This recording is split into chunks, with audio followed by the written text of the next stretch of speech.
May I help you? I'm Grant Putnam. Yes? I'd come to see Lila. Mrs. Quartermaine? Oh, is Mrs. Quartermaine expecting you? Yes.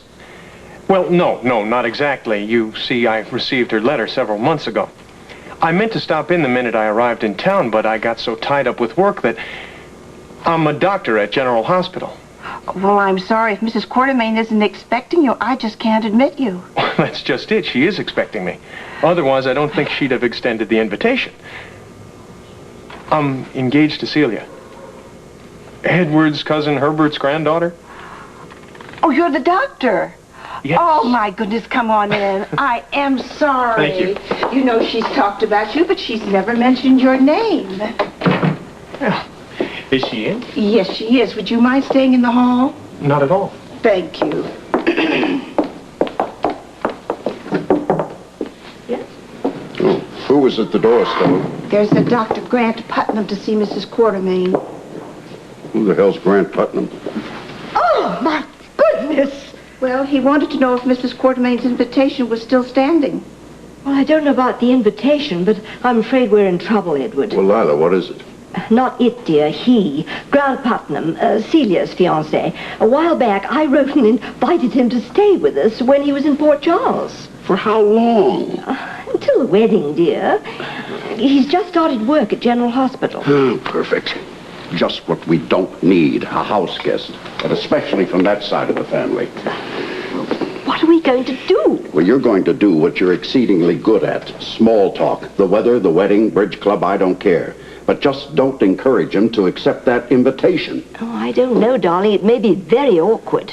Well, there's no time to argue. I've got to go upstairs and talk to Alan and Monica. This is much too big a problem for one artful mind. We need three.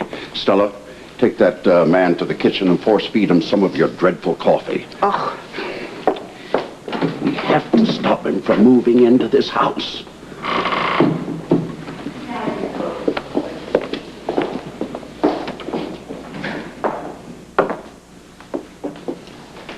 Now, if you'll just come this way, Dr. Putnam. Certainly.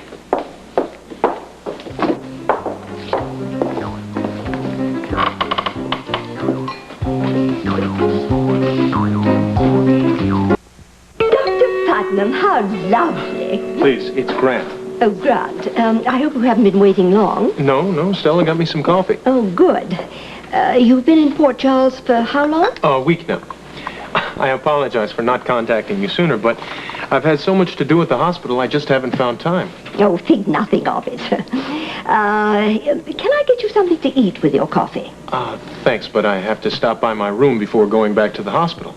Oh, so you do have a place to stay? A room at the doctor's residence. Of course, it's only temporary. Oh, of course. Now, tell me, how is Celia? From what I can tell, fine. We talk every Sunday. Is she still in Europe? Well, only for a while longer.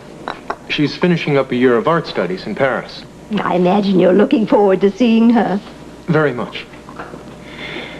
Now, about your offer of a place to stay while I'm in Port Charles. Are you sure that Stella can't fetch you something? She made these delicious cakes for lunch.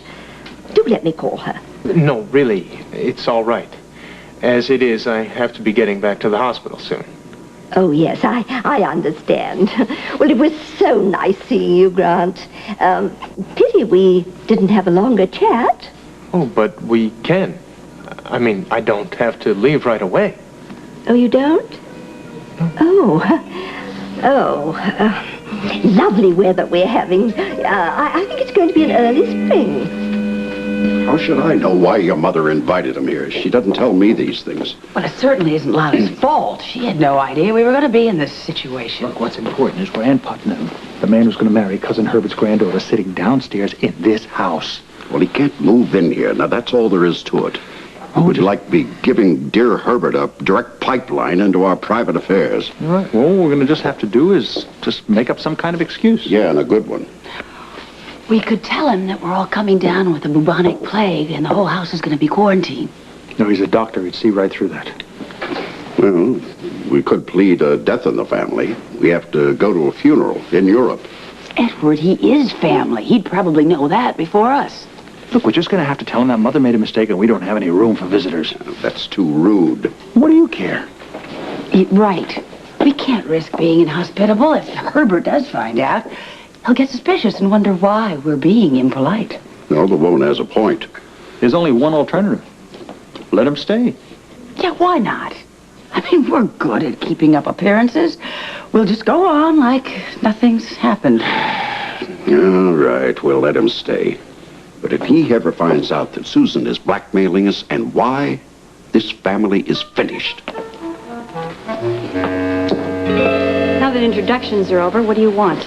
I'd like to help you. You obviously don't realize the trouble you're in. I think you have the wrong address, mister. The people in trouble live across the river. You just won't face reality, will you? Oh, I've seen reality. Plenty of reality. Those people deserve everything they're getting. You do know what you'll end up with, don't you? You bet. A Satisfaction. prison sentence. I don't see your badge. Civilians can draw up complaints. The Quartermaines wouldn't dare. I would. I can file a complaint against you today for blackmail. That, of course, would lead to an investigation, an arrest, a trial, and then prison. Nobody's stopping you. Go right ahead. I will. Unless you stop harassing the Quartermaines. Oh, you're giving me an alternative. Thank you. That's I'm very warning thoughtful. you, Mrs. Baldwin. If I that's, can put you behind bars in less than 1 day. if that's all you have to say, we have no more to talk about. Well, did I say I was through? I'm telling you, you're through. Now get out of my house, mister. Now. I know about Tolliver. I put my private investigator on his case. We already know that he spent the last 35 years in prison and that he was recently released. So? We're going to find him soon, Susan, and when we do, he'll also be brought up on charges. It's getting very cold in here. Would you mind leaving so I could close the door? I was only trying to save everyone a lot of trouble. Nice try. But the real trouble hasn't even begun.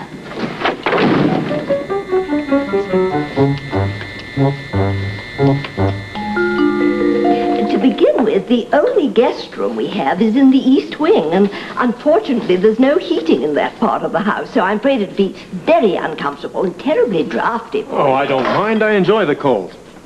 Besides, I'm used to it. I spend a lot of time in the mountains. It shouldn't be a problem. No, but I'm afraid there will be a problem with the plumbing. You won't be able to have a hot shower the whole time you're here. No, I'll take care of it at the hospital.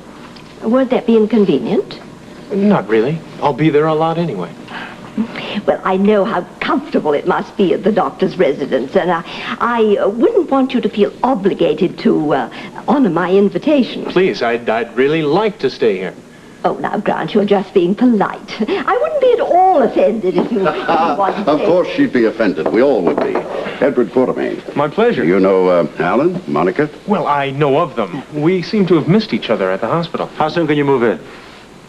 I'll have to pack my things. We'll set you up in a nice private room. You can come and go as you please. Edward, are you sure this is all right? All right. Well, how would dear old Herbert feel if we were inhospitable to his granddaughter's fiancé? Huh? Well, he'd probably... Grant, how about... yes, exactly. How about a drink, Grant? It's a little early for me. Oh, early? It's 2:30 in the afternoon. Nonsense.